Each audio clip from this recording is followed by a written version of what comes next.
을 갖겠습니다. 예수 부활을 믿는 성도들은 어떻게 살아야 할까요? 옆에 바라보면서 서로 인사하겠습니다. 예수 부활을 믿는 성도들은 어떻게 살아야 할까요? 우리는 지난 주일에 감격스러운 부활주일을 보냈습니다. 살아계신 주, 나의 참된 소망, 걱정 근심 전혀 없네. 사랑의 주네 갈 길 인도하니 내 모든 삶의 기쁨 늘 충만하네. 할렐루야. 이 찬양 가사처럼 우리가 살게 되기를 바랍니다. 우리 주님 십자가에서 내 모든 죄와 저주를 다 담당하시고 마귀 권세, 사망의 세력을 다 이기고 부활하여서 지금도 나와 함께 동행하시는 살아계신 주님인 걸 믿으시기 바랍니다.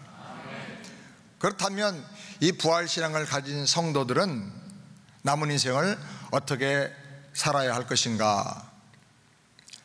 첫 번째로, 부활 승천하신 예수님은 지금도 우리를 통해서 계속 구원 역사를 이루고 계신다 하는 것을 믿어야 됩니다. 1절, 2절 말씀 우리 다 같이 함께 읽겠습니다. 데오빌로여, 내가 먼저 쓴 글에는 무릇 예수 행하시며 가르치시기를 시작하신부터 그의 택하신 사도들에게 성령으로 명하시고 승천하신 날까지의 일을 기록하였노라. 누가는 먼저 쓴 글, 그러니까 누가복음이죠. 그 누가복음에서 예수님께서 행하시고 가르치기를 시작하실 때부터 부활 승천하신 날까지의 일을 다 기록했다고 말합니다. 그리고 두 번째 책인 바로 이 사도행전에서는 예수님이 승천하신 다음에 계속 사도들을 통해서 하시는 일들을 기록하고 있다고 말씀합니다. 예수님의 땅에서의 지상사역이 성령을 통해서 사도들에 의해서 예수님의 천상사역으로 연결된다는 겁니다. 예수님의 땅 사역과 하늘 사역을 구분하는 것이 바로 예수님의 승천 사건입니다. 그리고 이 두 사역을 연결시켜 주는 것이 뭐냐면 우리 가운데 오신 성령 강림하신 것입니다. 여기 1절과 2절은 아주 중요한 말씀인데, 이것이 기독교를 모든 세상의 다른 종교와 차별화시키는 아주 중요한 말씀입니다. 타 종교는 창시자가 살아서 교훈하거나 깨닫게 하다가 죽으면 그 사역이 끝났다고 생각을 합니다. 그러면 신도들은 그 창시자를 추종하고 믿고 따라가기만 하면 됩니다. 그런데 기독교는 예수님께서 십자가 죽음과 부활을 통해 구원을 완성하셨습니다. 더 이상 예수 외에 다른 구원의 길이 없습니다. 그런데 중요한 것은 그걸로 끝난 게 아니라 주님께서 부활 승천하시고 우리에게 성령을 보내주셔서 천상에서 예수님이 하시는 그 사역이 우리를 통하여 계속되고 있다는 것입니다. 처음에는 사도들을 통해서 그 일을 하셨고, 그 후에는 모든 세대의 교회들을 통해서 하셨고, 지금은 성도들을 통해서, 저와 여러분을 통해서 주님께서 사역을 하고 계시다는 겁니다. 저한테 볼륨을 좀 더 주세요. 예수님은 2000년 전에 세상에 오신 역사적인 인물이면서 동시에 지금도 천상에서 살아 역사하시는 부활의 주님이십니다. 아멘. 역사 속에 예수님은 세상에서 사역하셨어요. 그리고 승천하신 예수님은 지금 하나님 보좌 우편에서 세상 끝날까지 우리를 떠나지 않고 우리와 함께 하겠다는 약속을 성취하시면서 성령을 통해서 우리를 사용하고 들어 쓰고 계시다는 사실을 기억해야 되겠습니다.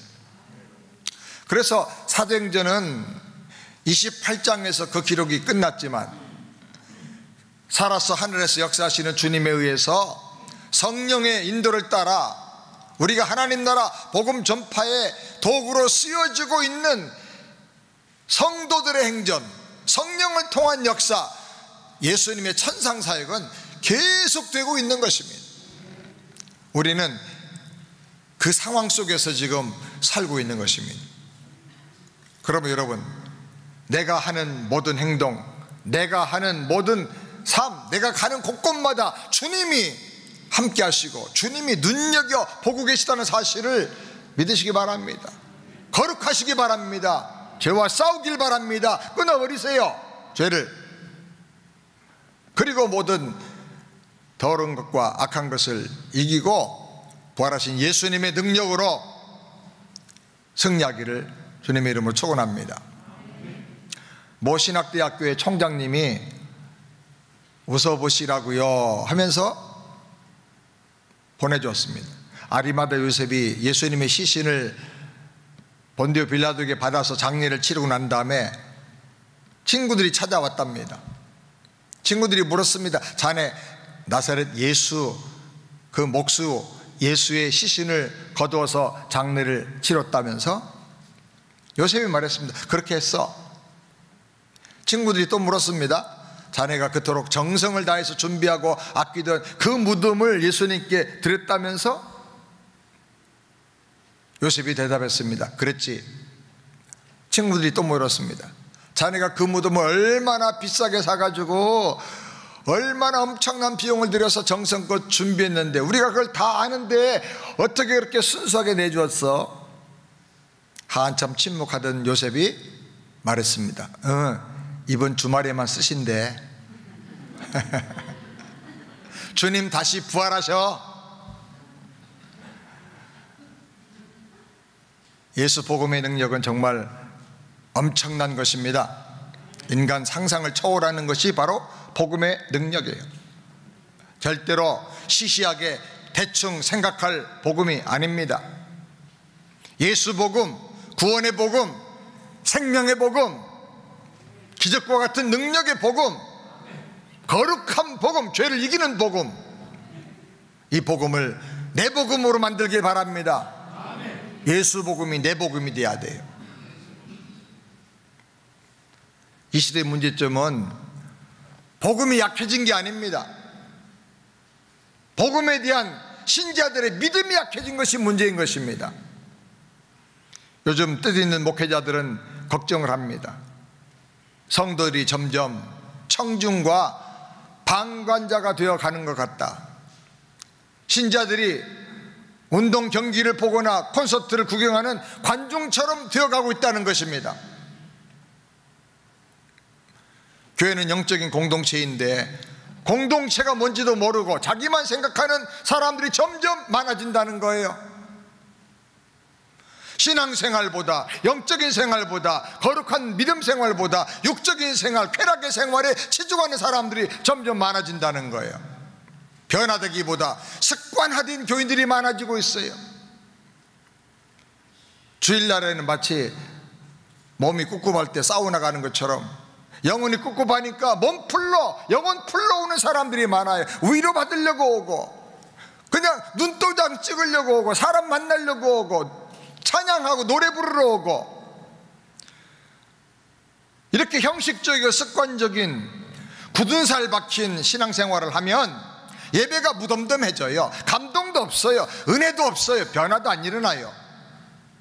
이런 것을 가르쳐서 화석화되었다 그래요. 신앙이 화석화돼 가지고 딱딱하게 굳어 가지고 아무 생명의 역사가 안 일어나는 거예요.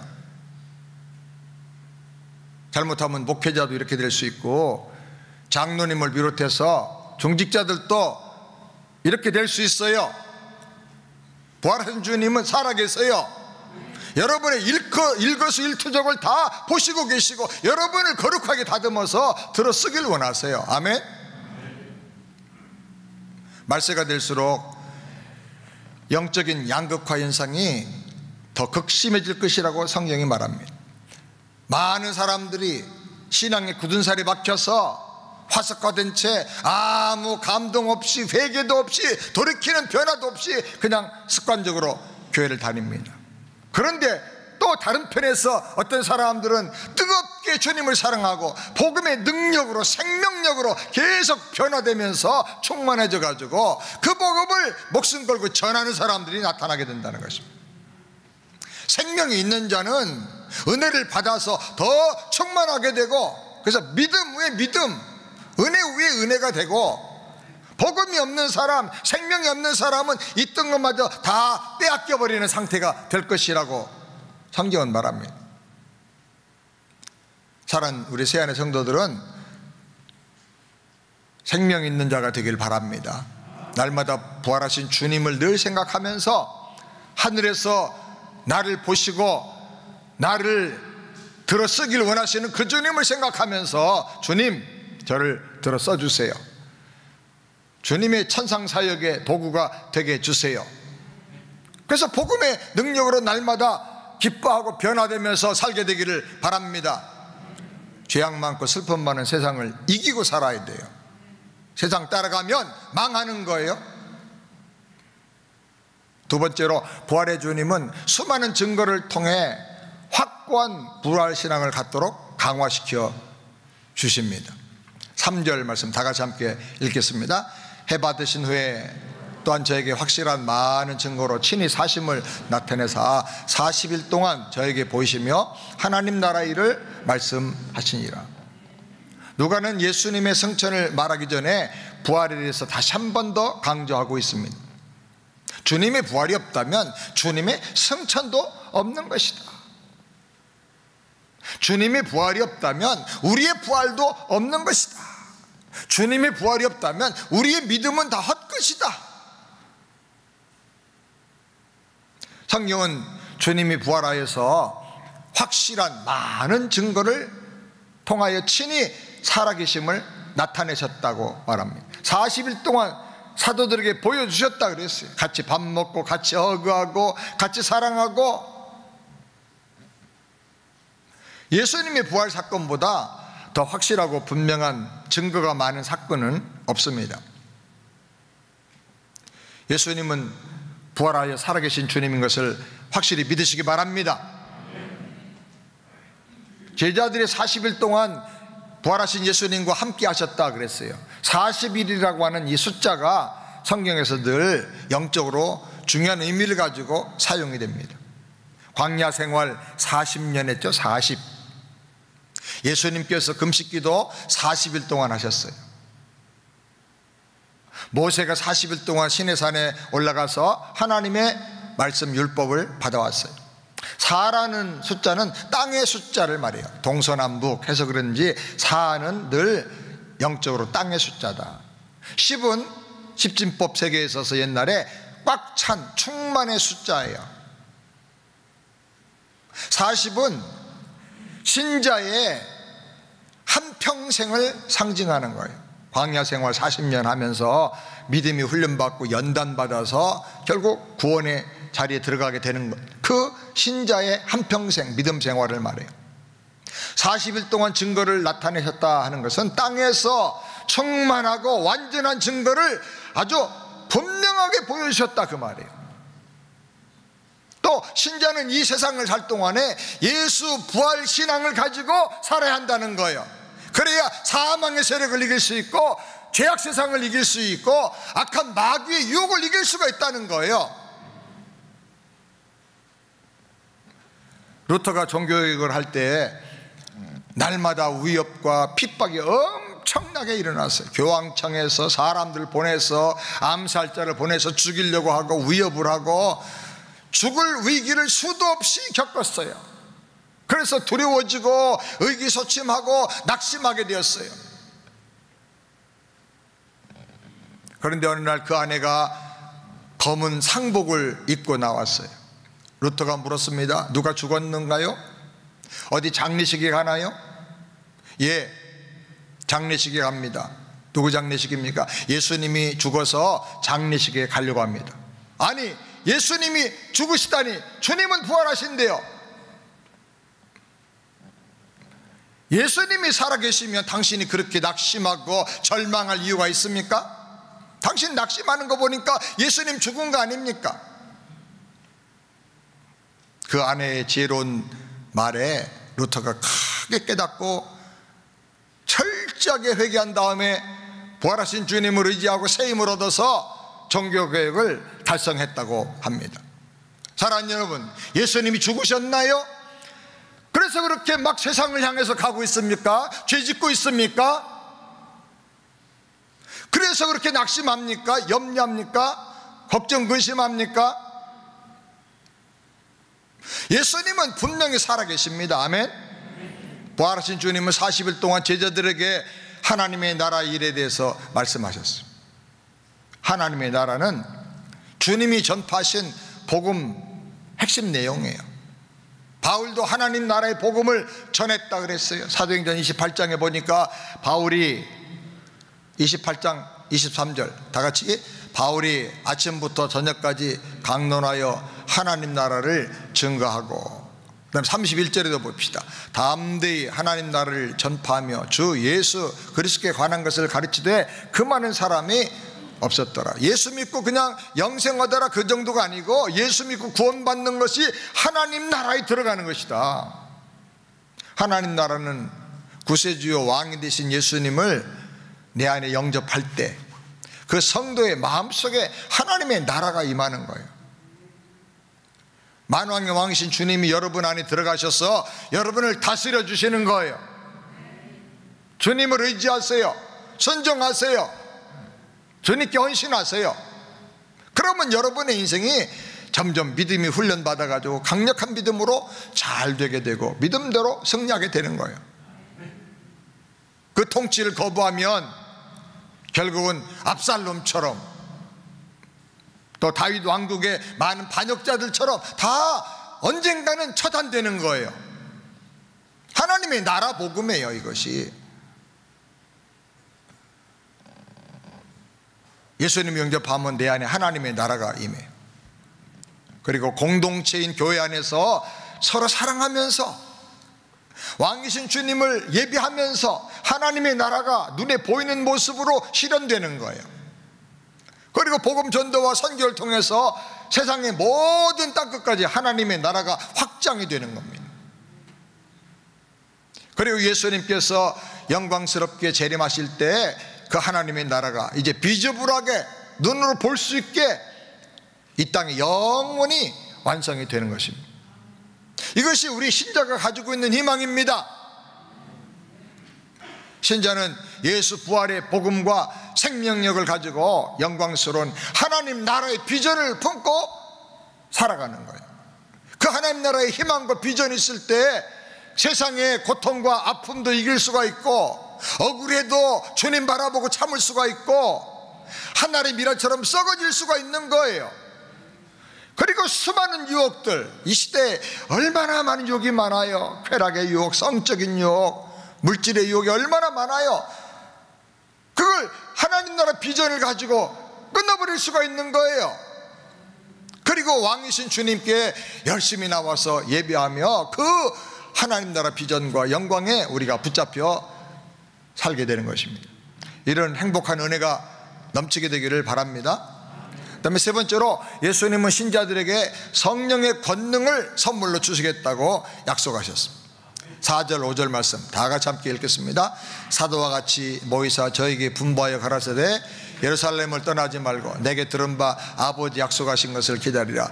요한은 물로 세례를 베풀었으나 너희는 몇 날이 못되어 성령으로 세례를 받으리라 하셨느니라. 성령 세례는 우리가 믿음으로 승리하는 생활을 할 때 가장 필요한 핵심 내용인 것입니다. 성령의 권능이 아니면 세상을 이길 수가 없어요. 복음 전도의 원동력도 성령의 능력에서 나오는 거예요. 성령의 권능을 받아야 세계 복음화를 이룰 수가 있고, 우리 가정이 복음화될 수 있고, 성령의 권능으로 나의 직장과 내 인생이 하나님의 나라 복음으로 능력으로 충만해질 수가 있는 것입니다. 예수님께서 그래서 약속하셨습니다. 내가 승천하면 내가 너에게 보혜사로 너희 곁에서 늘 말씀을 해준 것처럼 또 다른 보혜사 성령님을 너에게 보내줄 것이다. 성령님은 구약 성경에부터 예언된 하나님의 약속이에요. 요엘서 2장 28절 다 같이 함께 보겠습니다.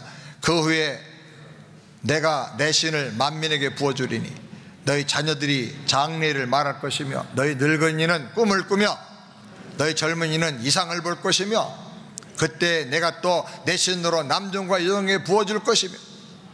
아멘. 우리 자녀들이 미래에 환상이 열려가지고 장래일을 말한단 말이에요. 꿈이 생기는 거예요. 늙은이들도 꿈을 꾸고 옛날에 추억으로 사는 그런 노인이 아니라 영원한 하나님 나라 꿈을 얘기하는 사람이 된다는 거예요. 젊은이들은 비전을 보면서 이상을 보면서 살게 된다는 거예요. 성령이 임하시면 장차 우리에게 나타날 영광을 꿈꾸면서 살게 되는 거예요. 미래 비전이 없으니까 지금의 죄악의 유혹에 넘어가는 거예요. 장차 하나님 나라 영광을 바라보면 그런 것들을 다 이길 수가 있어요. 성령을 받으시길 바랍니다. 예수님께서 몇 날이 못 되어 성령을 너에게 보내주겠다고 약속하셨는데 정확하게 10일 후에 약속대로 성령이 오셨습니다. 합심해서 모여서 기도해야 되는데 제자들 중에 10일을 기다리지 못하고 떠나간 사람들이 많아요. 500여 명이 그 말씀을 듣고 처음에 모였을 텐데 나중에 남은 사람은 120명밖에 안 돼. 끝까지 구하고 기도의 자리를 지키고 믿음의 자리를 지켜서 성령의 능력과 충만함을 받으시길 바랍니다. 우리가 십자가와 부활을 믿는 믿음을 갖는 것 너무나 귀한 일입니다. 그러나 그것만 가지고는 안 됩니다. 성령을 받아야 됩니다. 성령의 권능을 받아야 됩니다. 성령이 임하시면 권능이 생긴다. 다이나마이트 같은 두나미스의 능력이 생긴다. 엄청난 폭발력, 추진력이 생겨난다. 그렇게 말씀했어요. 인간의 힘으로 끊지 못하는 악한 죄와 추악한 습관을 폭파시켜서 끊어버리는 거예요. 성령으로. 그리고 강력한 영적인 추진력이 생깁니다. 기도하고 복음을 전하든지 사업을 하든지 사역을 하든지 일이 이루어지는 거예요. 말만 하는 게 아니라 막 실제로 역사가 나타나 성령이 도와주시기 때문에. 성령은 오순절에 불의 혀같이 갈라지는 것이 각 사람 위에 임하였다 그랬어요. 불같은 성령이 예수님의 제자, 기도하는 사람, 약속을 믿고 구하는 사람 한 사람에게 빠짐없이 다 임한 거예요. 우리 새안의 성도들도 다 성령의 불을 받으시길 바랍니다. 불같은 성령으로 충만해지길 바래요. 그래서 태워질 거 태워버리고 걱정 근심 다 녹여버리고 더러운 죄 끊어버리고 안 되는 인생, 막혀있는 인생, 장애물이 있는 인생 다 다이너마이트 같은 성령의 능력으로 폭파시켜버리고 전진해 나가게 되길 바랍니다. 불은 태워버리는 거예요. 죄와 악과 더럽고 추한 것을 다 태우고 녹여버려요. 저는 어렸을 때 제 친구 집에서 놋그릇 만드는 공장을 했어요. 또 한 친구는 엿장수 고물상을 했고, 그래서 우리가 거기서 놋그릇 갖다가 이제 깨진 것들 고물 갖다가 놋그릇 공장에 가져가면 또 돈을 줘요. 그럼 그거 가지고 우리가 군자금 마련해서 골목 대장 전쟁놀이도 하고 그랬어요. 가서 이제 그 놋그릇 만드는 걸 보면 녹슬어서 다 쭈그러진 오강이 있죠. 똥오 좀 받아내는 거. 거기다 막 놋대야, 놋그릇들 녹슬어서 막 이렇게 누렇게 녹슨 것들을 갖다가 집어넣어요. 용광로에 들어가면 다 녹아져요. 더러운 불순물이 다 사라져요. 그리고 펄펄 끓는 그 쇳물을 가져다가 그릇 모양의 틀에다가 넣고 부으면 번쩍번쩍 빛나는 새 그릇으로 변화돼서 나와요. 그런 다음에 그것을 그냥 또 문지르고 해가지고 광을 내가지고 딱 넣어놓으면 오강이 변하여 멋진 그릇이 되는 거예요. 예수 믿고 나니까 성령의 불같은 역사가 바로 그런 역사인 걸 깨닫게 되었어요. 내가 옛날에 참 쓸먹고 냄새나고 추하고 고물상 엿장수한테나 줘버려야 될 그런 나의 인생이었지만 성령의 불 속에 들어가면 변화될 수가 있어요. 아멘. 불로 태워지고 녹아지고 불러 지져지고 변화가 나타나게 되길 바랍니다. 예수님 말씀의 틀에 부어져서 예수님 닮은 거룩한 모습으로 점점 변화되길 바라요. 사랑하는 여러분, 성령의 불을 주시옵소서. 불같은 성령님, 나를 한번 새롭게 변화시켜 주시옵소서. 불같은 성령님, 내게 임하여 주시옵소서. 내 안에 그래서 확실한 체험이 생기고 불도장을 찍어주시고 권능을 주시옵소서. 간절히 기도하시게 되길 바랍니다. 나를 새롭게 변화시켜 주옵소서. 아멘. 주님 사랑과 구원에 대한 뜨거운 감동을 가지고 불타는 열정으로 복음 전하는 증인이 되기를 바랍니다. 아멘. 공부만 하고 설교하는 사람들은 차갑고 냉랭해요. 한참 들으면 온몸이 씨앗이 되는 것 같아요. 냉장고 들어간 것처럼. 뭔가 말씀 비밀을 얘기해 주긴 하는데 가슴에 불이 안 일어나. 근데 성령의 불을 받은 사람은 말씀 들으면 가슴이 막 나도 모르게 흥분이 돼. 뜨거워져. 짜릿짜릿해져. 성령의 불을 받아야 돼요. 주님께서는 성령 세례를 요한의 물 세례와 비교해서 설명해 주셨습니다. 물 세례는 죄 씻음을 상징하는 세례지만 성령 세례는 성령 하나님께서 신자인 내 속에 오셔서 나를 완전히 다스려 주시고 새롭게 해주시는 거예요. 말씀이 밖에 있는 게 아니라 내 신비 마음에 새겨지는 거예요. 제자들은 이미 예수님의 말씀으로 죄사함을 받고 거룩해졌어요. 그러나 그 당시 아직도 제자들에게는 성령이 임하시질 않았어요. 근데 얼마 후에는 너에게 성령이 임하시리라. 성령이 오시면 너희 안에 거하실 것이고 영원히 떠나지 않을 것이고 너희를 예수님과 연합시켜 주시고 예수의 생명 내 생명, 예수 능력 내 능력, 예수 거룩 내 거룩 되게 해주시고 아멘. 그리고 우리를 진리 가운데로 인도해 주셔요. 그래서 진리를 깨닫게 해주시고 그 진리를 체험하게 해주세요. 그 진리가 내 능력이 되게 해주세요. 그래서 성령을 받아야 믿음의 권능이 생기는 거예요. 죄송합니다만 어떤 분들 기도하는 거 보면 그냥 써서 읽어요. 써서 읽는 건 나쁜 건 아닙니다. 근데 아무 감동이 없고 능력이 없어요. 성령이 함께 하지 않으니까 그래요. 서당계 3년이면 풍어를 읽고 식당 찍기에 3년이면 라면 끓인다고 그러잖아요.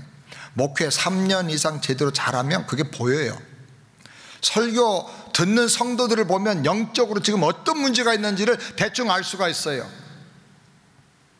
말씀이 안 들어가고 몸부림치고 마치 미꾸라지 잡아놓은 데다가 소금 뿌려놓으면 막 난리를 치는 것처럼 그렇게 몸부림치는 사람도 있어요. 말씀이 증거되면 막 영혼이 힘들고 눌리고 몸이 아프고 그래서 예배드리다가 못 견디고 나가는 사람도 있어요. 말씀만 들으면 머리가 아파. 지금 마귀가 잡아서 아주 그냥 지옥으로 끌고 가려고 작정을 하고 있기 때문에 그런 거예요. 내 사람이야 이거 놓으면 안 돼. 그래서 그렇게 하는 거예요. 정신을 차려야지. 성령의 권능을 받아서 악한 마귀를 물리치고 승리하기를 주의 이름으로 축원합니다. 코로나 이후에 많은 사람들이 정상적인 정서를 잃어버린 사람들이 많아요. 욱하고 분노가 폭발되고 우울증이 생기고 자도 모르게 그냥 이상한 욕심과 정욕이 생겨나고 정상적인 에너지를 발산하도록 많은 활동을 해야 되는데 그게 안 되니까 그래서 가정이 깨지는 가정들도 많이 생기고 말도 못하는 묻지마 살인도 하고 한국에 보면. 근데 이걸 이길 수 있는 힘은 사람에게 없어요. 성령의 능력으로만 되는 거예요. 불같은 성령으로 충만해지길 바랍니다. 그래서 우리 감정이 다스려지고 악한 마귀를 물리치고 죄악을 물리치고 승리하길 바랍니다. 할렐루야. 마지막 네 번째로 부활신앙을 가진 성도들은 복음전도의 사명을 가지고 살아야 한다고 말씀하셨습니다. 6절 8절 말씀 6절부터 다 같이 함께 읽겠습니다. 저희가 모였을 때 예수께 묻자와 가르되 주께서 이스라엘 나라를 회복하심이 이때니까 하니 가라사대 때와 기한은 아버지께서 자기의 권한에 두셨으니 너희 알 바 아니요 오직 성령이 너에게 임하시면 너희가 권능을 받고 예루살렘과 온 유대와 사마리아와 땅끝까지 이르러 내 증인이 되리라 하시니라. 아멘. 제자들이 이스라엘 나라가 회복할 때가 언제입니까? 하고 물었어요. 그 말은 지금이 이제 말세 종말이 된 겁니까? 이제 예수님께서 영원한 하나님의 나라를 세우시는 때가 바로 지금입니까? 하고 물어본 거예요. 그 질문은 잘못된 질문이 아니에요. 신자는 하나님의 나라를 사모하고 그 나라가 임하기를 늘 대망하면서 살아야 돼요. 종말 대망, 재림 대망의 신앙을 가지고 살아야 돼요. 아멘? 그것이 우리의 가장 큰 소망이에요. 그런데 주님께서 말씀하셨어요. 때와 기한은 아버지께서 자기 권한에 두셨다. 그건 너희가 알 바 아니다. 그러니까 언제 예수님 재림하고 종말이 시작되는가? 그건 하나님의 권한에 속한 것이니 우리가 알려고 하지 말라는 거예요. 하나님의 시간표는 사람의 생각과 달라요. 조급하게 종말이 더디 온다고 실망하거나 잘못된 길로 가지 말라는 거예요. 여기 예수님 왔다 그래가지고 촛불 들고 흰 옷 입고 재산 다 팔고 따라가고 이단 따라가고 그렇게 해서 망하지 말라는 거예요. 비욕받지 말라. 하나님은 구원받아야 할 사람들을 위해서 아직도 오래 참고 기다리고 계십니다. 교회 다니는데 아직도 구원 못 받은 사람이 있어. 구원은 받았는데 변화되지 못하는 사람도 있어. 그래 하나님께서 안타깝게 기다리고 계시는 거예요. 너 좀 정신 차려. 지금 내가 재림하면 너는 그냥 당장 단칼에 심판이고 지옥이야. 그렇게 예수 믿어서 안 돼.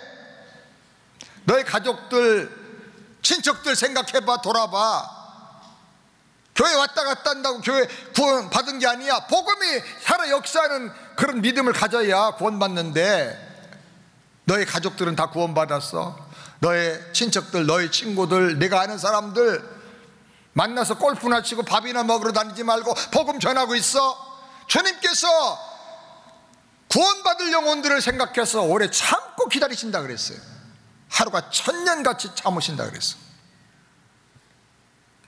그렇기 때문에 가장 중요한 일은 구원의 복음을 전하는 일에 최선을 다하는 거예요. 하나님의 참으심과 하나님의 안타까운 마음을 생각하고 복음을 전해야 되는 거예요. 아멘? 복음 전하기 전에 먼저 성령을 받아서 복음이 내 복음 되게 체험하라는 거예요.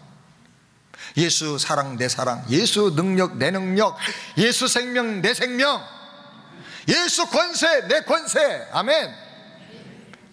그것이 내 복음이 돼야 돼요. 그래서 나를 흥분하게 만들고 기쁘게 만들고 슬픔 많은 세상이지만 감사하면서 천국을 누리면서 살게 만들고, 어떤 죄악의 시험도, 물론 시험은 당해요, 사람이니까. 그러나 물리쳐야지요. 하나님이 다 보고 계시는데. 요셉이 그랬잖아요. 내가 어떻게 하나님 앞에서 이 큰 죄를 범하겠습니까? 미르는 곰탱이 보디발의 아내는 몸을 비비꼬면서 이 집에 아무도 없어, 너밖에 나밖에 몰라. 다 알아요. 하나님이 아시고 다 알아요. 시험에 빠지면 아무도 못 본다고 생각하고 죄를 짓는 거예요. 근데 다 알게 돼 있어요. 다 알게 돼 있어요. 하나님이 다 들춰내세요.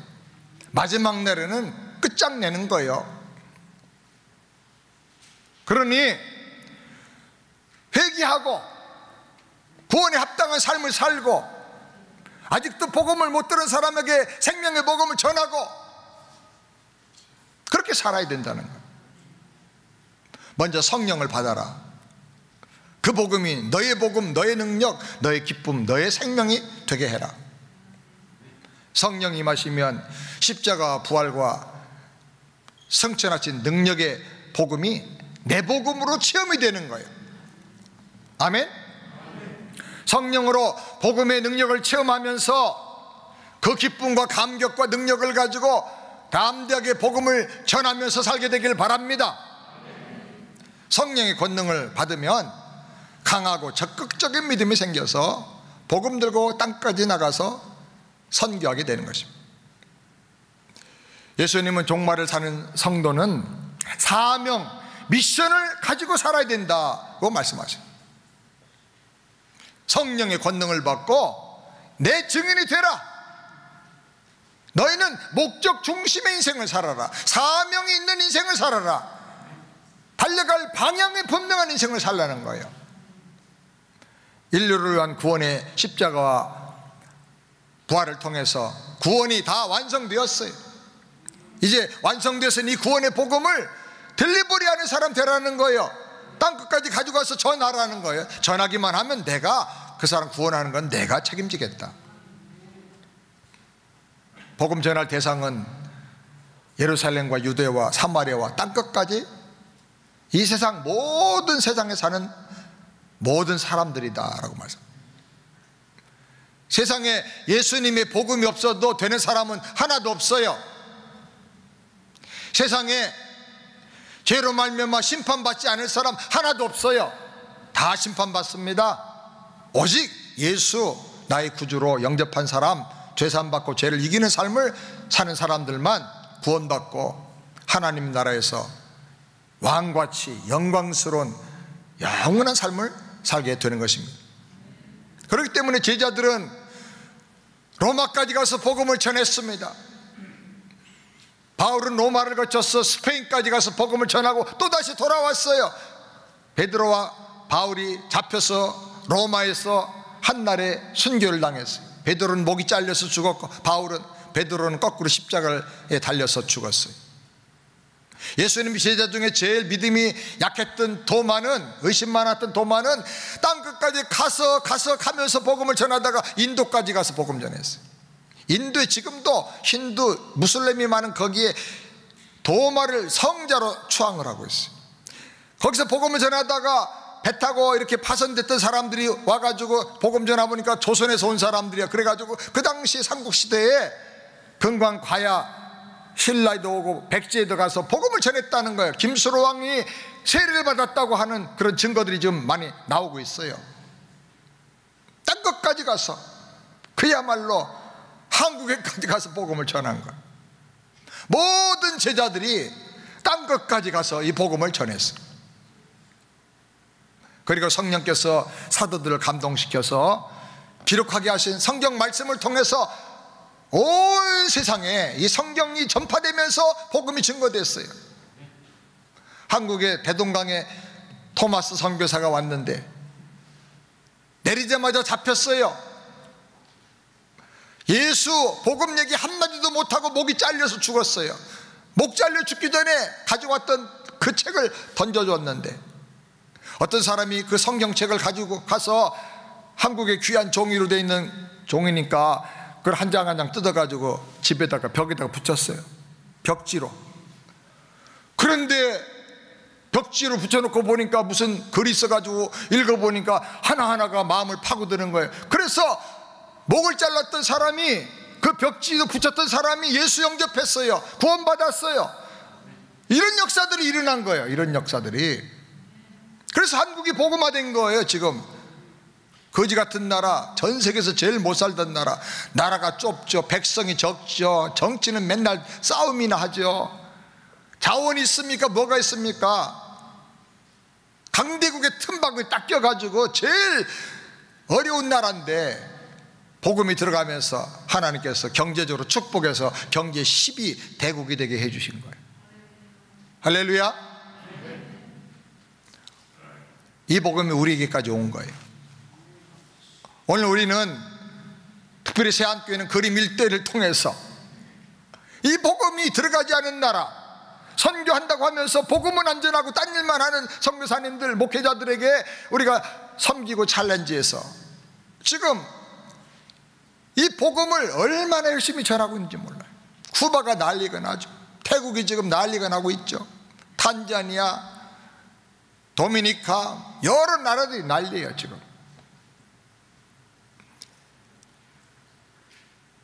하나님께서 우리에게 이런 일을 하게 하세요. 선교사님들이 요번에 그림 1대1 세미나 끝난 다음에 태국이 완전히 번역이 다 됐다고 어젯밤에 저한테 그 모든 번역된 내용의 책이 왔어요. 이제 인쇄 출판만 하면 되는데 마지막 허가를 해달라고. 러시아어로 번역이 또 다 됐어 왔어요. 지난 화요일날 러시아어 교재가 나와서 이걸로 전도를 하면, 양육을 하면 15개 나라에서 쓸 수가 있어요. 옛날에 소련의 영향을 받던 나라가 아직도 러시아를 쓰고 있대. 제일 큰 땅덩어리 러시아 주변의 그 동구권의 나라들이 이 교재만 나오면 이제 복음 사역을 할 수가 있어요. 필리핀에서 지금 번역하고 있어요. 인도네시아 번역하고 있어요. 근데 선교사님들 그래요. 선교용은 너희들이 번역해서 니네가 각자가 다 이렇게 하라 그랬더니 그거 할 돈이 없다는 거예요. 만약에 없으면 신청을 해라, 요청을 해라. 전액을 다 도와주는 못해도 일부를 우리가 지원해 주겠다.